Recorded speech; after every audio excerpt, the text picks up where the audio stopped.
Welcome to the Grit.org podcast with Colby Harris and Brian Harbin. In these episodes, they speak to top achievers in athletics and business to understand the habits and mindset they apply in order to build more grit.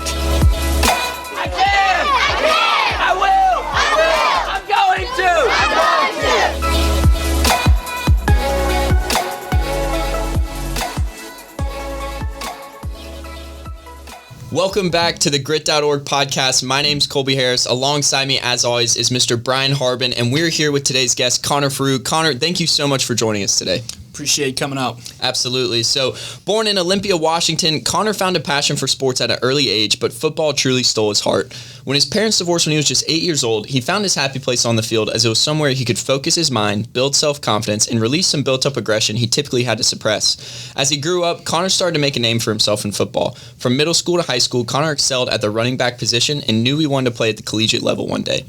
This would send him on a roller coaster of ups and downs over the next few years as he pursued this dream. Conner suffered 7 season-halting injuries over the course of his high school and collegiate career, including a torn ACL his senior year of high school. Conner made a promise that he would one day play football again and was lucky enough to be given an opportunity to play football at Drake University. Little did he know his journey back to the field would take 1,646 days from his last injury in high school to his first collegiate game. During that time, he went on a journey of trial and triumph from more injuries and the COVID-19 pandemic to finally suiting up as a Drake Bulldog his senior year. Conner, now a Drake University graduate with a bachelor's in psychology, utilizes his past to help enlighten and inspire others. From his own personal hardships of battling generational trauma and injuries to understanding the difference of being mission-oriented and goal-oriented, Conner's new purpose is to help others build resiliency, become more disciplined, and refuse to succumb to the pain of their past. So without further ado, Conner, welcome to the Grit.org podcast and welcome to Jacksonville. So this guy actually flew across the country to be here today from Washington. I know he was getting on his first flight about 2:30 a.m. yesterday, so we're super happy to have him, very grateful. I actually came across Conner's story through a mutual friend who described him as the most inspiring person he had ever met. And with that, I was fully sold on meeting Conner, having good conversation in hopes that eventually we could have him on here at the Grit.org podcast to share it with all of you at home. So nonetheless, Conner, diving right in, everyone knows you were a Division I football player at Drake University, but can you take us back to the beginning and tell us a bit about being brought up in Washington and some of the components you really enjoyed about living there? Yeah, so growing up in Washington, I was a very active kid. Growing up in mostly a single mom, situation. My mom was always trying to get us out of the house and find ways to keep us busy, whether that be in sports. Me and my sister both were year-round, and whether it be soccer, baseball, basketball. And then for me, I really latched on to football. And so always finding a way to be active, whether that be, Washington had a lot of hikes and things like that nature, being outdoors, enjoying it. But I really gravitated towards sports. That's awesome. Yeah, and it's a beautiful area up there. I also grew up in the mountains, so I can really come to appreciate the area you had up there and kind of the last of a generation before technology too. So just getting into football now, are there any early memories you hold close to your heart that really kind of sold you on wanting to be a football player? Yeah, so funny story, like my first year I played football, my mom thinks it's hilarious that I became a Division I football player because I was the kid, like I got a minimum of 8 plays per game my first year, which was like the league minimum that every kid had to get. I was like the only one with a clean jersey. I was playing a backup corner position on a 8-year-old team who don't throw the ball. But my second year, I really saw the running back position, and I was like, I really want to play that. And unfortunately for me, the coach's son was playing that position, and so I actually went to my coach after I cried to my mom and was like, hey, can you go talk to the coach to let me play? My mom was like, no, you got to, like, if you really want this, you got to do it yourself. And which I'm super grateful for because I was a running back ever since. But I went to him and explained why I thought I should be a running back, and I worked with him after practice, like the first week of the season, and he ended up giving me the position of running back, and I've been a running back ever since, which was a huge deal for me, getting his son's position. And he simply told me later, he's like, you wanted it more. And I really believe, in society today, it's a meritocracy. You get what you earn. So that was my start of love for football. That's awesome. That's an incredible start, and I really love that your mom kind of made you get into the nitty-gritty of it and have to go earn it yourself. Usually to get that position, it's a quick phone call, chew out the coach real quick, and then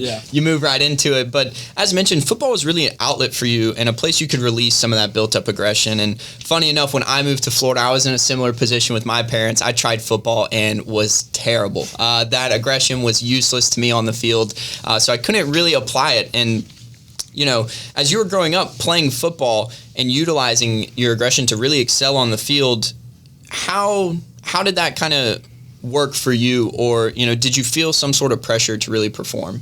Yeah, so my parents divorced when I was around 8 years old.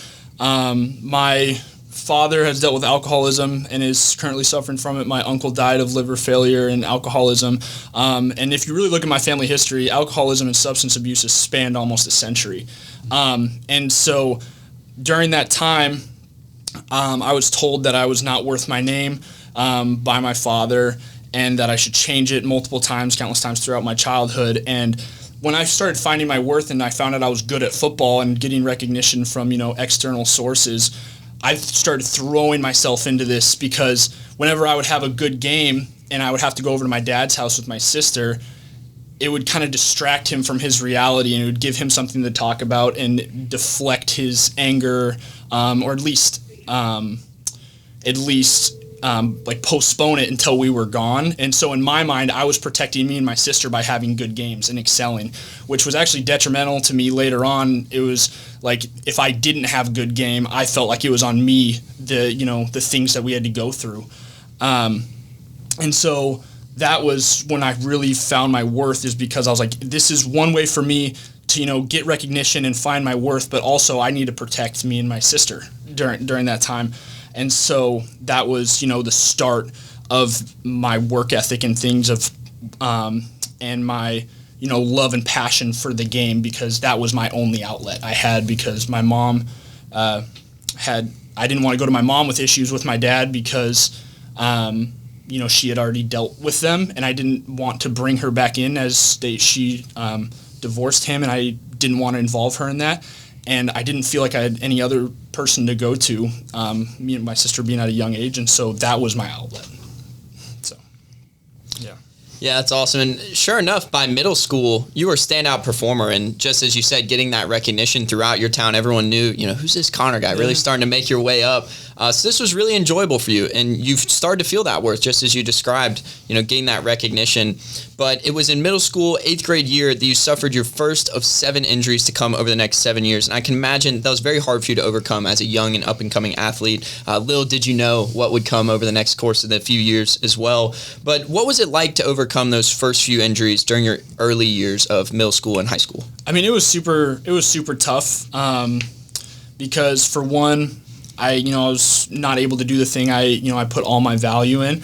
But at the same time, it was a little different than my injuries later on, as I had the mindset of I have plenty of time to recover. The plan hasn't changed. I just got detoured a little bit. And so in that sense, I was a little more optimistic. But on the same time, I kind of started to take a mental toll on me. As I had my first few injuries, I started getting the label of injury prone, and even if it wasn't in a malicious way, by coaches and players, little did they know that affected me greatly, because I had put all my worth into this thing. This is the only thing I valued about myself and about my life, was playing football and excelling at it. And when I didn't have that, little did people know, joking about that, whether it be malicious or not, was pretty detrimental to me, because I didn't have anyone to, have another outlet to go to and deal with those issues. So, well, and it sounds like you kept pushing through, and then sophomore year we're healthy and we're still progressing, and then junior year ended up earning the starting position, averaging a first down a carry, so over 10 yards. Just under a first down a carry. Yeah. So tell us what it was like playing the sport you love at a high level and making that starting position junior year. Yeah. So it was almost like finally my bad lucks ran out, kind of deal. And I was told later after the season by multiple seniors that I had beat out 2 senior running backs who were all conference level backs, and I had relatively was not really known like prior to that. And they said that they were super angry that I got the starting spot in the beginning of the year, but I proved my worth over that year that I was capable, and I was the best of the backs at that time. So yeah, it was an awesome feeling, the progress I made through my junior year, and it just gave me a lot of optimism. Going up until I had some injuries, or my injury at the end of my junior year. So yeah. So you suffered another season-ending injury junior year. It was broken collarbone, Yep. correct? Yeah. So kind of had to wrap up another season, and now the scary part is you're getting closer and closer to graduating, and that time frame to find an opportunity to play at the next level is just shrinking day by day. And obviously, getting recruited requires a lot of skill on the field, but you also have to set yourself up for success through going to training camps and getting exposure, doing stuff like that. So fresh off of an injury at the end of that junior season, how did you attack the offseason to keep pursuing collegiate career, and do you have any advice for other young football players looking to make it to the next level? Yeah, so that offseason coming out of my junior year, I did play most of my junior year, and so I had a good amount of film going into recruitment. I had worked harder than I ever had, and I was bringing people along with me, like the team, and we were looking to have a really good senior season. I worked really hard, and I had to raise a lot of money to go to various camps and showcases and whatnot throughout the spring and the summer going into my senior year. We didn't have a ton of money, and so I used an outlet my mom thought of, which we actually had people donate the things that they were going to take to Goodwill. They donated to us, and we had a garage sale by donation to raise money for mine and my sister's sports, because my sister was a collegiate athlete as well, but we didn't have the money to afford those things, and I needed to get my name out, and I needed to get exposure, and so that was a way that we were able to pay for it. And going into that summer, I had gone to multiple camps, won MVP, and my recruitment started to really pick up from larger schools, and I was just super optimistic. And if I had any advice to give to recruits early in the process or later in the process is, don't allow your situation to be dictated by anyone else. I didn't have a situation where my high school coaches were, sending my film out to a bunch of people. I sent out thousands of emails by myself because I knew I wasn't going to put my situation I was going to be in on anyone's shoulders but mine.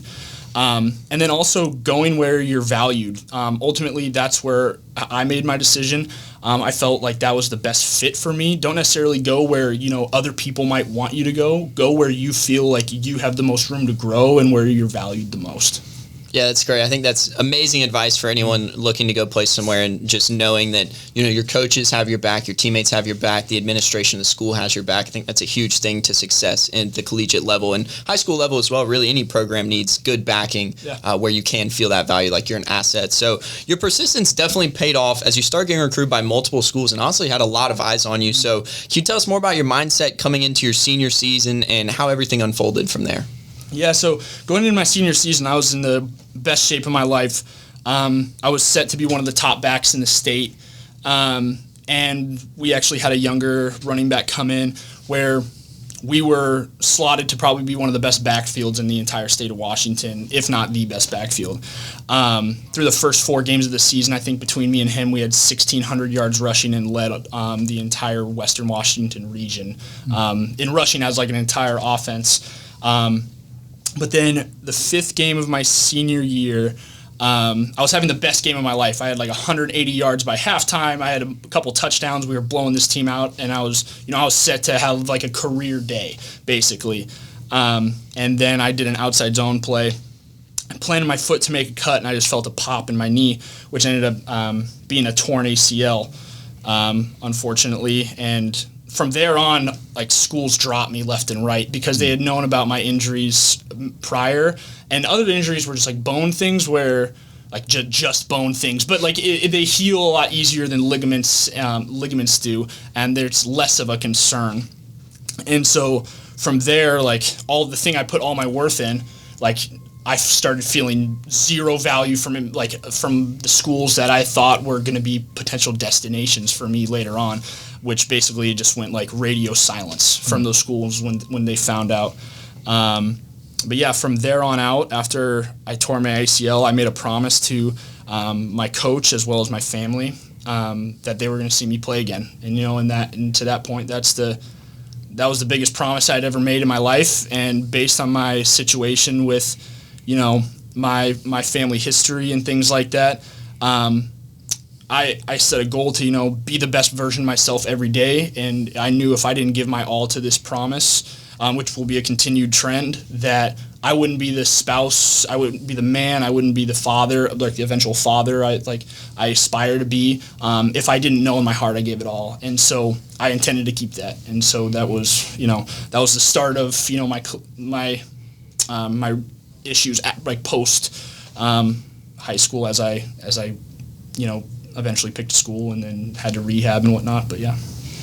Yeah, so kind of along those lines, obviously you kept your nose to the grindstone in terms of finding a school and ended up at Drake University in Iowa, over 2,000 miles from home. But tell us about kind of that decision to go to Drake. I know obviously you wanted to go somewhere that you felt valued and somewhere you could grow, but tell us about kind of that transition to Drake and those first few months there.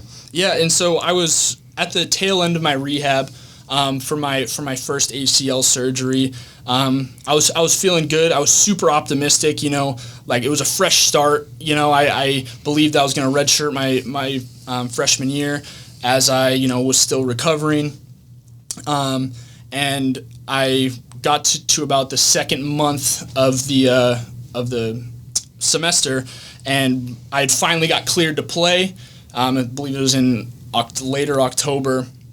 And first practice went great. I was super excited to, get back out on the field, and I had started to, kind of build relationships with guys and friendships, and I was like all by myself, 2,000 miles away, and I was like, got that independence, which was really cool.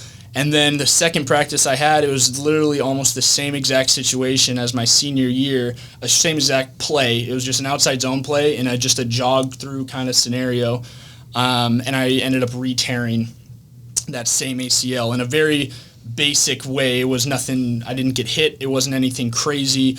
I wasn't even going full speed when it happened.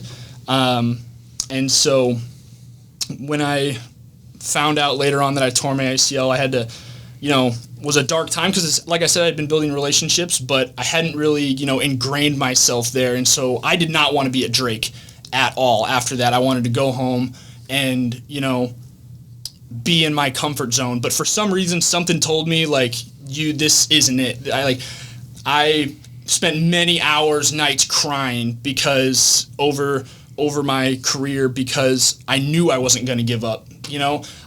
Part of me wanted to, but I knew that I knew I had something left in the tank. And honestly, that got to me. People think I would be upset and I'd want to quit, and that's why I was crying. I was like, I was upset because I knew I wasn't going to, and I knew the pain it was going to take to get through it. But I knew in my heart that if I didn't give this my all and I didn't use up whatever was left in the tank, I was going to regret that the rest of my life, and I would have been worse off for it. And so, yeah, that promise I had made to my coach and my family still was the biggest one that I had made, and I intended to keep it. That's amazing. And I can imagine that, having the understanding of injuries, how it operates, the rehab process, as you had just rehabbed that ACL for a year, to do it again, you now understood the road it was going to take to get back. So I can definitely understand that just being a huge mindset thing of just knowing what you had ahead of you to get back out there, especially when you were so charged up, in great shape, ready to go. But I do believe since you did stay at Drake, you kind of stayed uncomfortable. You didn't go home back where you had been for so long. You found ways to cope with that, healthy ways to cope by staying around the game and getting involved. So how did you try to stay involved in the program at Drake even after your ACL tear? Yeah, so what I always struggled with early on was just having a role on a team. And I think a lot of people struggle with that in whatever capacity they're in, whether it be their job or,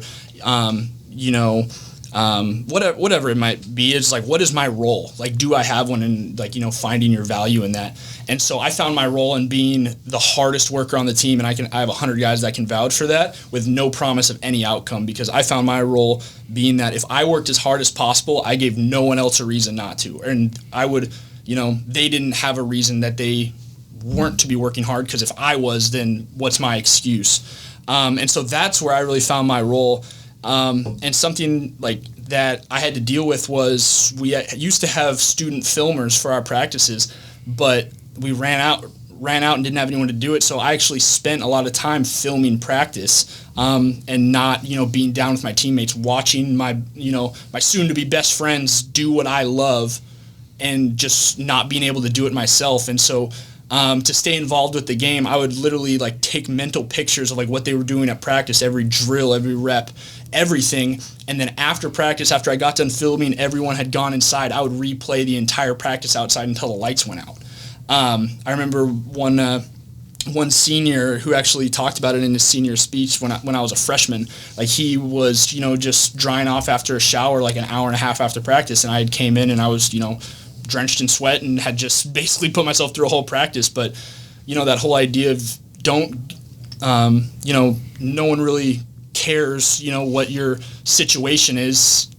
It doesn't give you an excuse to not, if there's so many people with so many extenuating circumstances that are against them, that they don't give themselves that excuse. And so I had to, find a way to close that gap with guys who weren't injured and beginning to excel and get better.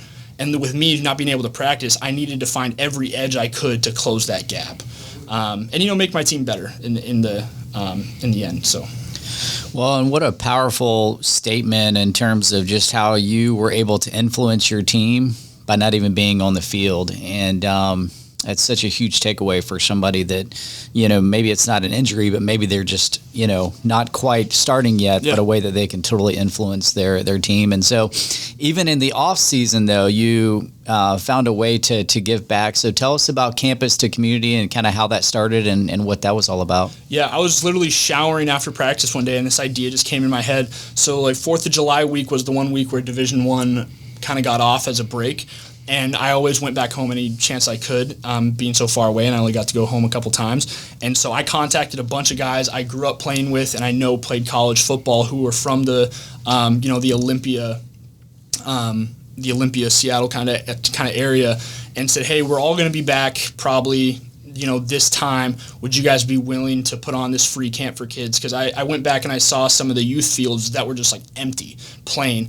And so I wanted to put on something to, try and bring back what used to be, because I remember fields used to be full when I was growing up, and for some reason that interest was just not there. And so I got a bunch of college guys to come back and be the coaches of the camp. That was the premise of the guys who grew up in the same communities that these kids were coming back to coach the kids that were growing up in their environment that they went through. And so I got a bunch of guys, and we had over 2 years, about 600 kids over 2 years, and did like a 2-day totally free camp, got the county's youth football league to donate all the gear, and there was no expense to anyone. I got my high school to just sponsor it, as in just let us use the field and whatnot. And it was an awesome event, and it was super cool. We got pictures with the different high schools and the young feeder schools into it, with the elementary school kids, so you could see the couple college guys with 10 or 20 of the kids that were going to aspire to be those guys. Mm-hmm. And so it was a great way to give back, and just trying to fill a need where I thought that, I had such an amazing experience in growing up in youth football, and I want that for other people. So that was an awesome outlet for that. Yeah, it's incredible. I think it's so enriching to see someone that was in your similar position, as a kid, just loving the game, so much passion, just wanting to be outside, enjoying it. That's such a incredible experience to see that. It kind of is it gives you a chance to reminisce and remember the real reasons you love the sport, of just enjoying it and being outside. And I think me and Brian can say from experience too, running a summer camp is no easy task. So hats off to you for doing that. I mean, I can't even imagine, especially at that caliber and with a bunch of college students just coming home for a week or so. But sure enough, that ACL tear from freshman year ended up following you through your sophomore season, and you had to take extra time to rehab. So you actually sat out your sophomore season as well, just adding on to those days here still. But summer going into your junior year, you were healthy, you were ready to perform that fall. But before school started again, you and a group of your teammates decided to travel across the globe to combat human trafficking in India. How did you get involved in the trip to India? What was the mission, and what effects did it have on you as you were preparing to return to football for the first time in a few years? Yeah, so my offensive coordinator approached me with this idea because he had worked with this organization at prior schools he was at, and he kind of looks just for guys who he believed had the heart for it. And so he reached out to me, and then I reached out to a couple more guys to see if they would be interested. And so essentially we went for about 2 weeks and stayed in a safe house. We stayed in India, but then every day we'd go and interact with these girls who had been rescued from human trafficking. And it was such an amazing experience because these girls had obviously some of the worst experiences that you could imagine, especially with males, as these girls range from 9 years old to 20 years old at the time. And they were very shy and reluctant at first, but then they really began to open up to us and like playing games and everything. And our purpose there was really to just kind of rehabilitate their image of like not everyone's going to harm them, especially from the male perspective of all their trauma was caused by males. And so it was amazing for them to, see that not everyone was going to be out to get them and traumatize them in that way. But nothing we did over there was insanely drastic from the perspective of like the rehabilitation part of it. It was more so it's like we just played games with them. We interacted. We were just, we were just people, caring for one another. And like when I hear these stories of the atrocities that they went through, and here's this girl drawing and like we're playing games with her and she seems like a normal kid, and which just blew my mind the entire time we were there is that, the really like how resilient the human, psyche can like be of like knowing what that little girl went through, which gave me the perspective of like, I had put all my worth into this one thing, but there's 7 billion people in the world who didn't know I played football. And these girls did not care at all. Or, and I forgot the word for it, but called me and the other guys on the team by the Hindi word for big brother. And I still talk to them on a semi-regular basis, just like little videos sending back and forth. And unfortunately with COVID, I haven't been able to go back out, which I intend to do. But it was just an incredible experience to, see that for myself where, I'm valued for more than just the sport. Like these people didn't care. And so that didn't deter me from working as hard as I could from football, but it made me become more mission-oriented instead of goal-oriented because I saw all my goals just like when I first came into Drake, I wanted to be a starter. I wanted to, be a 1,000-yard rusher. After my knee injury, I was like, you know what, maybe, I'm going to rehab, come back, be in a rotational role, whatever. And then further down the line, I just saw my goals. Like I started moving the goalpost back for myself. And I was like, no, I'm not going to do that anymore. I'm just going to work as hard as possible with no promise of any positive outcome. And then I'm just going to, my mission, like I said, was to keep my promise to my family. But my mission in life is to just serve people and then become the best version of myself and become better than I was the day before. And so if I do that, then whatever comes out of it, I'm going to be happy with and I'm going to be at peace with because I know in my heart that I gave it my all. And so that was really the start of it. And, being like you need goals so you can, measure your success. But if your goals aren't under the umbrella of a bigger mission and a bigger purpose in your life, then, if you don't make a goal and you take that and, that part of it crumbles, you don't want the whole building to fall down kind of thing. But when I didn't hit a goal, it was like, all right, what's next? Kind of deal. And it really shifted my perspective in that way. Perspective's everything, I believe, and I think it's so important, whether you're traveling across the world to India to do what you did and combat human trafficking, or even just volunteering at your local Boys and Girls Club to talk with other people. And, that's really what helps you see the world in a different light, just as you said. So I really love, too, just the whole idea that you still try to stay involved with it, still talk to these girls, and kind of that shift. I really believe in that shift from goal-oriented to mission-oriented, which I know is something you really love. So this gave you a lot of momentum, a lot of positivity heading into your junior season. Although you were still the football guy, you now almost had a new superpower that you knew you had more worth to yourself, which, again, really just set the momentum. So tell us more about heading into what looked like your first season at Drake, first opportunity to play football, and then what kind of ensued as you prepared for the first game that fall. Yeah, and so, prior to India, we had a spring season that I thought went well, and then going into fall camp, I felt like I was clicking on all cylinders, playing really well, again, in the best shape of my life. And then, 2 weeks prior to our first game, slotted to play North Dakota, who's a top 25 team in the, Division I FCS. We were in an inter-squad scrimmage. I got my legs taken out from under me. I fell on my shoulder. And it was as if you had potato chips in your hand and you just crushed them. That's what it felt like in my shoulder. And I actually tried to come back the next week, and the same thing happened. I ended up doing more damage. And so from that standpoint, I ended up having to, have season-ending surgery on my shoulder I had some torn ligaments as well as a torn labrum. And so that was just, really tough for me, even though I did have that new perspective shift. I had a bunch of undealt with trauma that I had just suppressed and repressed for the longest time that really started to, boil over at that point. And I, started having some really hard mental issues, which I still showed up every day and worked hard, but I didn't deal with them in the most healthy ways. I started suffering from a lot of panic attacks, anxiety. I would rush, I would exhaust myself during the day just to go to bed sooner, because I knew that was the thing I looked forward to the most, was going to sleep for that short time that I wasn't awake, which I talk openly about, because it was, I think a lot of the time, a lot of people can feel that way, but to realize that there is help out there. And to,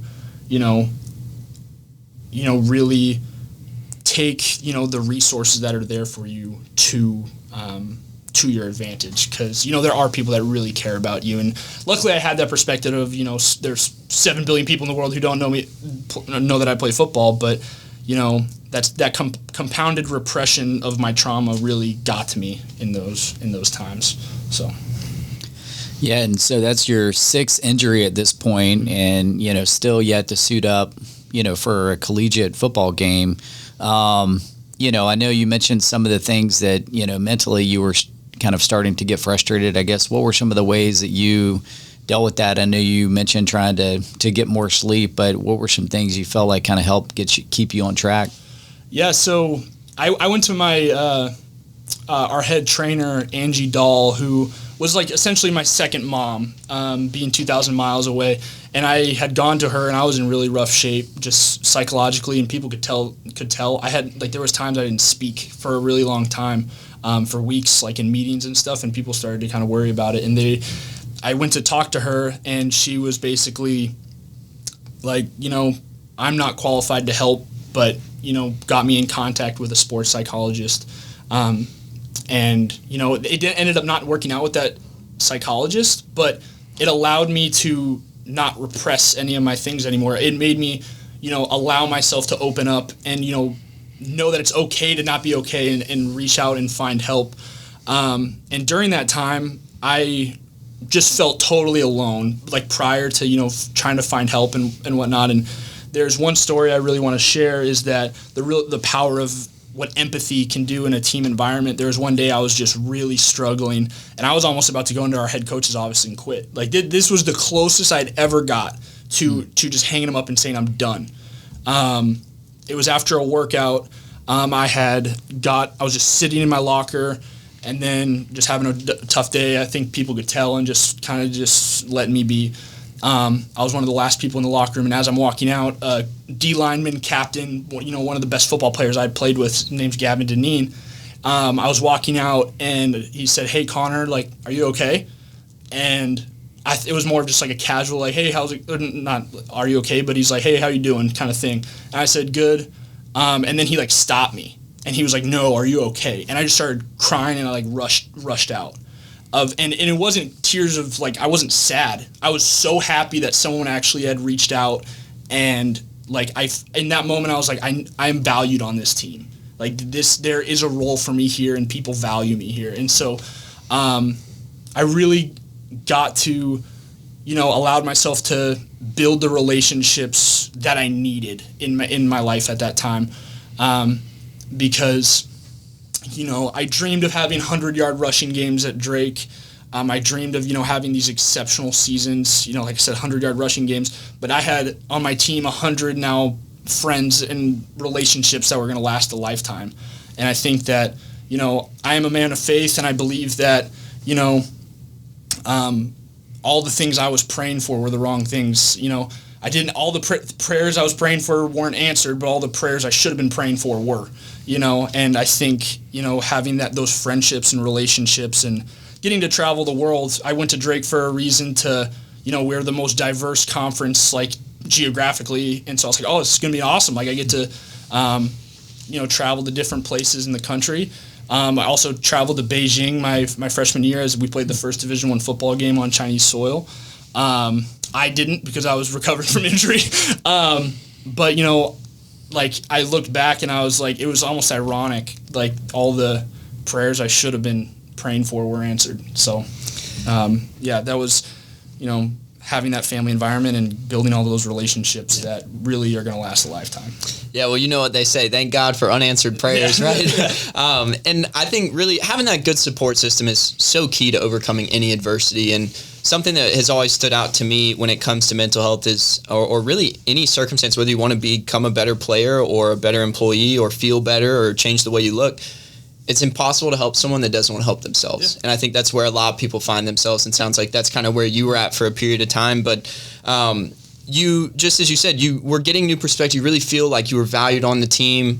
People were looking out for you. Really were starting to properly attack some of those traumas and mental struggles that you were having. So heading into fall of 2020, although you're healthy and you're feeling good, you're excited, the world is now battling a new demon in COVID-19. So every school handled the pandemic a little bit differently, created game plans for the season, et cetera, et cetera. But can you tell us more about Drake and the fall of 2020 and how your season was altered due to the pandemic? Yeah, so we had to cancel our season, and now I'm fully healthy. I'm actually in a role where I could be a rotational player or even, get significant play time on special teams and as a running back.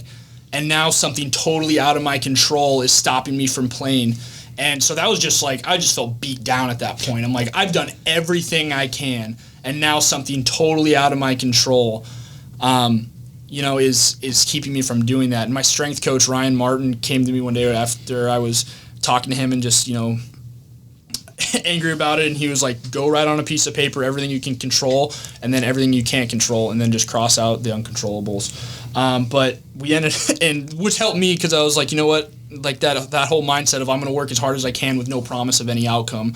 And that I had to bring myself back to that mindset. And so we had a fall, inter squad season basically. Like we practiced, had inter squad games and whatnot. And I played some of the best football I'd ever played. I was at the end of the fall, I was in a position to potentially start or be like a significant contributor, which everyone was super surprised at because they'd seen me in such limited, capacities throughout my career that they're like, you're good at football. And I was like, I know, you just haven't seen it, I always knew that, but and so going into, I was still super optimistic because we were then given the spring season. Yeah, and that was going to be where my next question was. Spring comes around, you guys lined up a short season, but just to play other schools. I know a lot of the Division I schools like Drake were kind of offering that same program of try to get out, play 5, 6, 7 games if possible. So you're set up to play a handful of games. How did that spring season go, and did you finally get the opportunity to suit up at Drake University? Yeah, so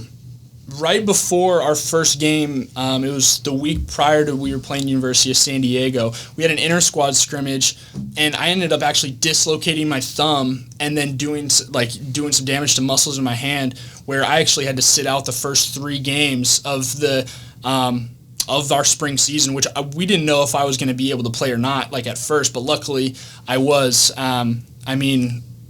Prior to my first game at Valparaiso, or when Valparaiso came and played at Drake, it took me about 45 minutes to get ready for the game because I was strapping up 2 shoulder braces, a knee brace. I had to club my hand. Like, I looked like a walking Tin Man going out on the field. I didn't care.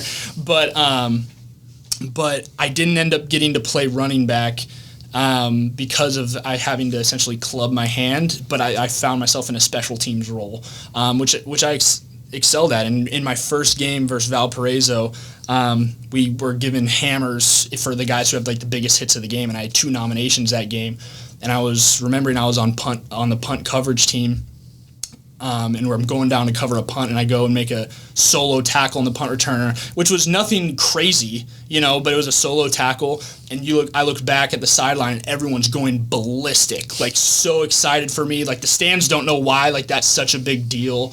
And whatnot, but I just started, like, the waterworks started coming. Like, our head coach Todd Stepsis came over and just like gave me the biggest hug, like out on the field, and stuff like that. And so it was such an amazing moment because it goes back to that was the moment I really realized, like, all the things I should have been praying for were answered, and all the relationships I had built, and I showed that I could be a very good Division I college football player, as I made a couple tackles in that game, and I had some knockout hits, and it was just it was actually ironic. I went back and watched the play-by-play, and the announcer goes, solo tackle by Mike Rogers, and they got the name wrong on the one time I got a tackle on the field, and I thought like 3 years prior to that I would have been so angry because like I wanted that recognition. I put all my worth into this one thing, but at that point I just thought it was funny because I had realized that whole fall when I did play running back, and then this whole spring, like seeing how happy everyone was for me, and my family got to see me play, my coach got to see me play, like everyone who was really important to me and invested in me over that time span, like they saw me play, and I was worried about the wrong things the entire time. About, like subconsciously you kind of want the recognition, you want the social media like shout outs and the edits for like having big games and stuff, but everyone who was important to me and invested in me and who I did it for, got to see me play. And when I go back to making that promise to my family, that promise transferred over to our coaches and my teammates, because they became part of my family too. And and I don't believe in loopholes. Like, I consider them my family, so I believe that promise. Then they became part of that promise. I couldn't let them down, and they weren't going to let me give up on that. That goes back to the empathy thing of like being like cared for and valued by those teammates. Is like they were there to keep me going. On days I couldn't, when I couldn't help myself, they were there to help me. And so yeah, it's just so many ironic, funny, like enlightening moments along the way. And I got to play a couple more, or 3 games, which is ironic because that's the same amount of reconstruction surgeries I had over my time, which is another ironic, just like, I consider it like a beautiful kind of thing. It's like, I'll always hold on to that, and I think that everything happens for a reason, and that was just another testament to it. But yeah. Yeah, and kind of talking about how things working out not the way you pictured, but your crowning moment would be covering a punt, versus running it and for a touchdown. But like you said, I love your perspective on it and how you've turned it all to be exactly the way it's supposed to be. So going into 2021, you did have another year of eligibility, but tell us kind of how you decided what to do next. Yeah, so I kept that year of eligibility thinking I might want to play.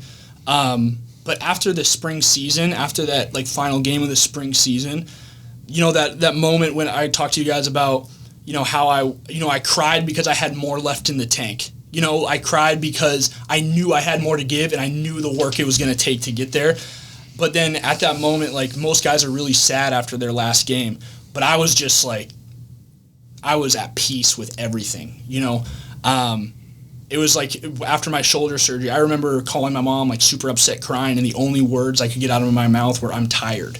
And at that point, once I got done, I was like, I can sleep. I can rest now because I have nothing else to prove to anyone. Like, I did what I came here to do, and I was ready to move on to the next chapter of my life. And so because I had left that year of eligibility open and a few credits left in school, my dream, what I thought, was to always be a college football coach.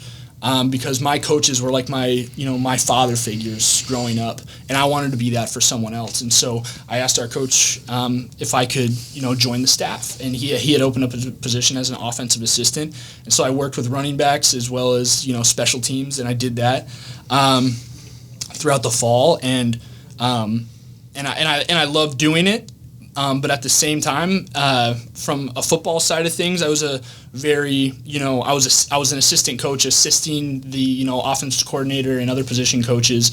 So I was doing a lot of work with whether it be making scout cards or like little things. But I found my real role where I made the biggest impact was there was a lot of young guys on the team that suffered injuries, and some of those guys didn't know how to deal with it because that was like they had never gone through something like that. So I felt like that was a perfect way for me to kind of ease myself out of the game of football. That kind of was a moment of clarity for me, and be around some of my best friends who I now was their coach, which was kind of a weird dynamic, but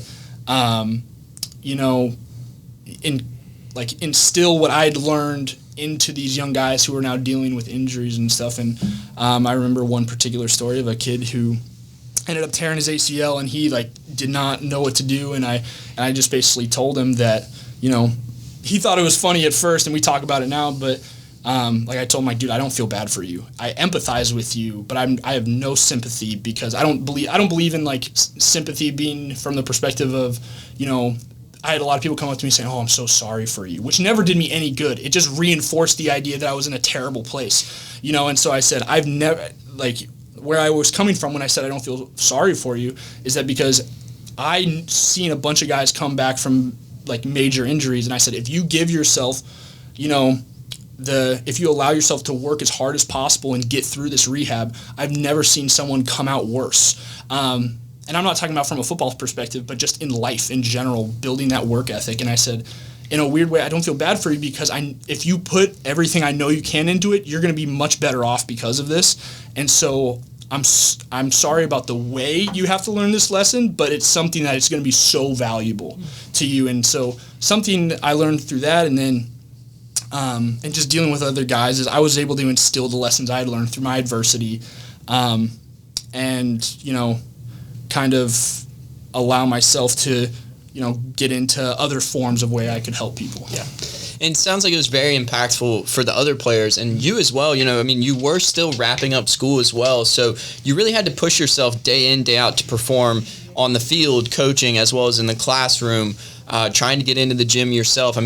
As a football coach, you have these early morning meetings. You have to go run-through practices, and then you watch film. Football is one of the sports that I just see as being extremely involved, especially on the coaching level. Everything has to be articulated perfectly. So you're extremely busy. So can you tell us more about what you really learned during that time personally, and why was it so impactful for you as you were kind of taking your first step away from football? Yeah, so looking back on it kind of in a third-person perspective, I talked about earlier about how my role on the team was to work as hard as possible without any promise of any outcome. And after our last game, there was a function where parents and players got together, and two of the guys who I had been teammates with came up and talked with, told my mom that because I hadn't given up, it didn't allow them to, and they saw how rough I had it, and they were like, I can't give up because Conner didn't. And that was just oh my God, the role that it was just I almost started crying when they told her that, because I was my role that I aspired to do, I fulfilled that role to the best of my ability. And so I think that you should never, one lesson I really got out of it was you should never underestimate the significance of overcoming your hardships, because you might have not been the only one to, grow from it.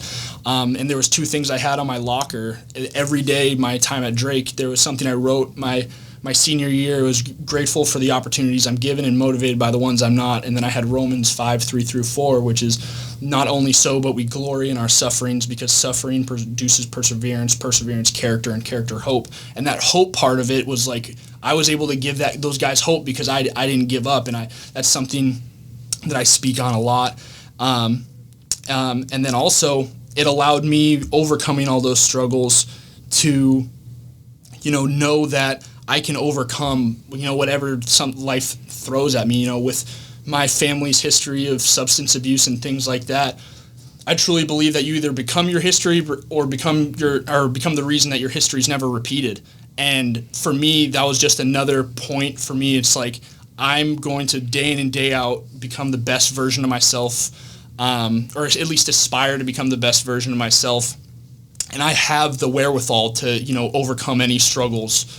And I have the tools to do that now. And so those were probably the two biggest takeaways that I received from all the lessons and all the hardships and stuff I learned over that time.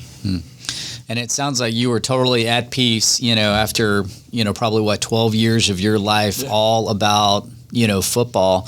So tell us how you decided what to do next after that chapter was over. Yeah, and so it was kind of ironic because I'd always, from early in high school, thought I was going to be a college football coach, and I wanted to be that, the father figure that my coaches were to me, to other people. But due to some extenuating circumstances, I remember going into our head coach's office after or near the end of the season and be like, I can't do this anymore. I have to, handle some things and whatnot, and I got to give up coaching, which, it was my first year coaching, but this was something I had for 8 years thought I was going to do. And so, ironically, that night, after I had left my head coach's office in tears, thinking I had to give up on, the next chapter of my life, and so in my mind, for like the 12 hours in between that morning and that night, like my mind was like, what am I going to do with my life, kind of thing. And that night, I had got a call from John Gordon, who's the author of The Energy Bus. He speaks to, hundreds of thousands of people all over the world. And I got in touch with him about my story, and he reached out and basically said, you're obligated to tell your story. And so that was just such a reaffirming moment for me. It's like, like maybe this is the next phase of my life. But it was just so serendipitous of like what I thought was going to be my life that morning, like I had to give up. And then literally 12 hours later, I have one of the most incredible, speakers in the entire world telling me that like I need to share my story. And so kind of like, that I was going back to, all the prayers that I weren't praying for were answered. It was like, well, I was super upset that I had to give up coaching, but, don't discourage an answered prayer just because it didn't come in the form you envisioned, and that for me having to give up coaching was an answered prayer in my mind. Everything could change, and the moment I'm talking about this, I might divert into another area of my life. I don't know, but I do feel like my path is to share my story and help young athletes and just people in general, become that unattainable perfect version of themselves. So you're never going to become the best version of yourself, but I'm going to get as close as I can. And I really think that that's my mission and goal in life, is to help as many people as I can become the best version of themselves. Yeah, I love that. And even me and you, as we're spending some time together. I picked you up from the airport. I got Conner, and now we're kind of spending this 48 hours in Florida together. We were talking. Something that resonates perfectly with that, what you just said, is Matthew McConaughey's, who's your hero? And he says, it's me in 10 years. They come back, they ask him 10 years later, who's your hero? Are you your hero now? And he says, no, 10 years from now. Yeah. And he makes it clear of they missed the point. It's the never-ending chase of who he could be one day. Yeah. So continuously pursuing excellence in your own life is just so huge. So coming into 2022, again, you've now decided, you want to share your story. You want to help enlighten other people. Can you share some early experiences so far as you've been speaking, as you've made a few trips now to talk to people? What experiences have you had that really just cemented the idea of being a speaker and that you should be sharing your story? Yeah. So something that I maybe wasn't totally prepared, I didn't prepare myself for, was people coming up and sharing their stories, which was I hear some very, traumatic things from, kids coming up to me and sharing stories about how they found their parents dead from whether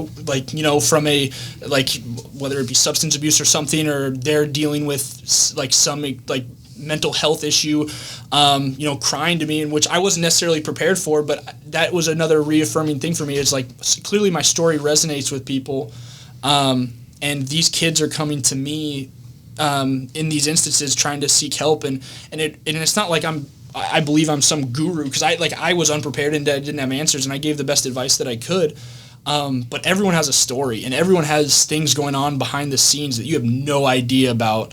And so really just, approaching every interaction with empathy and kindness, and trying to, like I said, help as many people as I can. But I truly have the belief that I could help end the suffering, or a small part of ending the suffering of anyone I come in contact with. And I know that's not true, but I know holding that mindset, I'm going to help a lot more people than I'm not.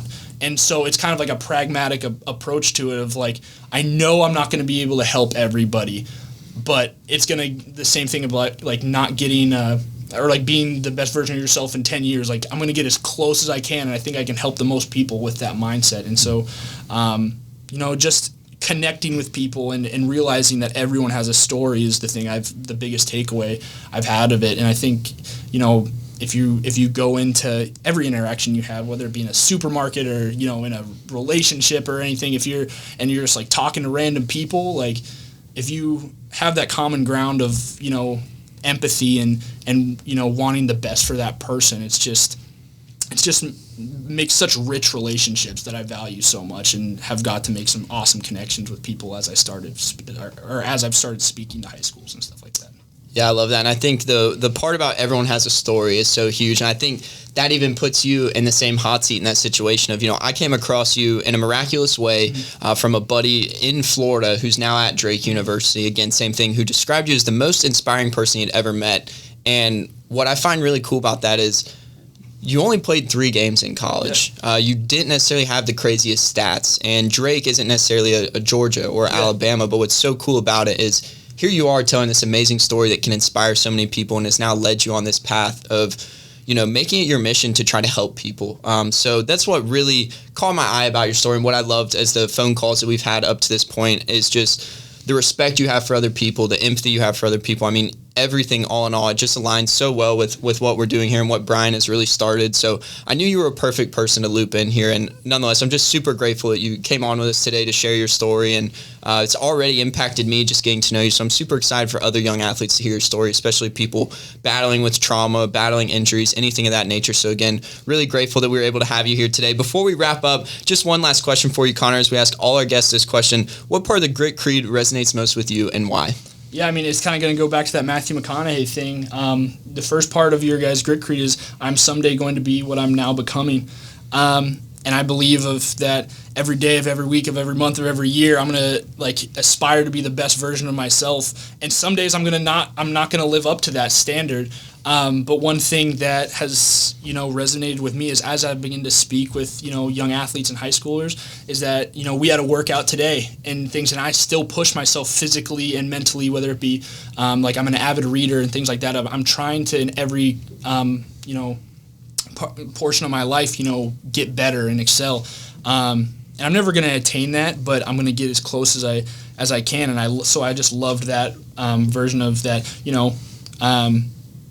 being, becoming, or I'm someday going to become what I'm now becoming. And so just the first line when I read your guys' Grit Creed, I'm like, that's it, kind of thing. And then it goes back to Matthew McConaughey's thing, and I just love that. Yeah, day in, day out. It takes baby steps, absolutely. Yeah. So any final remarks, if anybody wants to get in touch with you or contact you about speaking or just send messages back and forth, how could they get in touch with you? Yeah, so I'm pretty accessible over social media. It's just at Conner_Furu.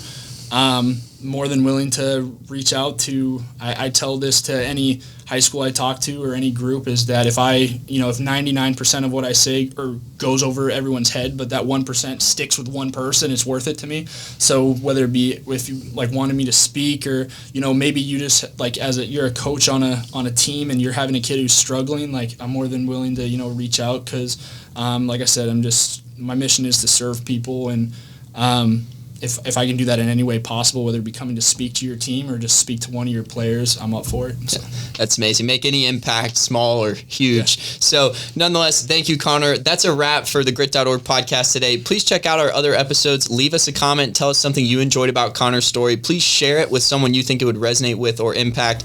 As always, we appreciate you tuning in for another episode of the Grit.org podcast.